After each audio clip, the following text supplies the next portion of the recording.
ಸಿದ್ದೇಶ್ವರ ಸ್ವಾಮಿ ಸುಕ್ಷೇತ್ರದಲ್ಲಿ ಇಂದು ಇಡೀ ದೇಶಾದ್ಯಂತ ಹೆಚ್ಚಿನ ಪ್ರಚಾರದ ಮುಖಾಂತರ ಮತ್ತೆ ಭಕ್ತರ ಮನಸ್ಸನ್ನು ಗೆದ್ದು ಭಕ್ತರ ಬೇಡಿಕೆಗಳನ್ನು ಈಡೇರಿಸುವ ಕೆಲಸ ಅರಸೀಕೆರೆಯ ಶ್ರೀ ದೊಡ್ಡೇನಹಳ್ಳಿ ಸಿದ್ದರಾಮೇಶ್ವರೋತ್ಸವ ಅಂತಕ್ಕಂಥ ಒಂದು ಹೆಸರಿನಲ್ಲಿ ಹಾಸನ ನಗರದಲ್ಲಿ ಬೃಹತ್ ಕಾರ್ಯಕ್ರಮವನ್ನು ಹಮ್ಮಿಕೊಂಡಿರ್ತಕ್ಕಂತಹ ಕರ್ನಾಟಕದ ರಾಜ್ಯಾದ್ಯಂತ ಅವರ ಮನೆ ಮಾತು ಕೀರ್ತಿ ಹೆಸರು ವಿಶೇಷವಾಗಿದೆ.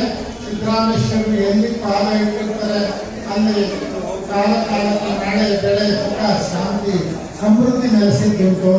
ಅಂತ ಸಿದ್ದರಾಮೇಶ್ವರರು ಇಂದು ಪ್ರಥಮ ಬಾರಿಗೆ ಹಾಸನದಲ್ಲಿ ಅವರ ಉತ್ಸವ ನಡೀತಾ ಇದೆ. ವಿಶೇಷವಾಗಿ ಬೆಂಗಳೂರಿನಲ್ಲಿ ಎಷ್ಟೋ ಕ್ಷೇತ್ರಗಳಲ್ಲಿ ಬೆಂಗಳೂರಿನ ಮಹಾನಗರದಲ್ಲಿ ಸಿದ್ದರಾಮೇಶ್ವರ ಉತ್ಸವ ನಡೀತಾ ಇರೋದನ್ನು ನಾವು ನೋಡ್ತಾ ಇದ್ದೀವಿ. ಆದ್ದರಿಂದ ಈ ಒಂದು ಭಾಗದ ಭಕ್ತರು ಹೆಚ್ಚಿನ ಅಪೇಕ್ಷೆ ಪಟ್ಟು ಸಿದ್ದರಾಮೇಶ್ವರರನ್ನು ಇಲ್ಲಿಗೆ ಕರೆತಂದು ಉತ್ಸವ ಮಾಡತಕ್ಕಂಥದ್ದು ಸಂತೋಷ ತಂದಿದೆ.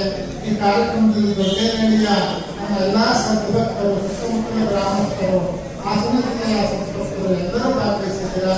ಈ ಕಾರ್ಯಕ್ರಮ ಸುಸೂತ್ರವಾಗಿ ಸಾಂಗವಾಗಿ ನಡೆದಿದೆ.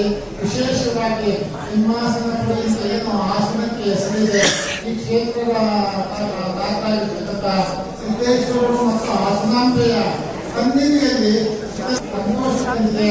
ಹಾಸನಕ್ಕೆ ಎಲ್ಲಾ ರೀತಿಯ ಸುಖ ಸಮೃದ್ಧಿ ಈ ಭಾಗದ ಜನರಿಗೆ ನೆಲೆಸಲಿ, ಇಲ್ಲಿ ನಮ್ಮ ಜಿಲ್ಲೆಯಾದ್ಯಂತ ನೆಲೆಸಲಿ ಅಂತ ಹೇಳಿ ನಮ್ಮ ಮಾತುಗಳಿಗೆ ವಿರಾಮ ಕೊಡ್ತೇವೆ. ಸರ್ವೇ ಜನ ಸುಖಿನೋ ಭವಂತು.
Oh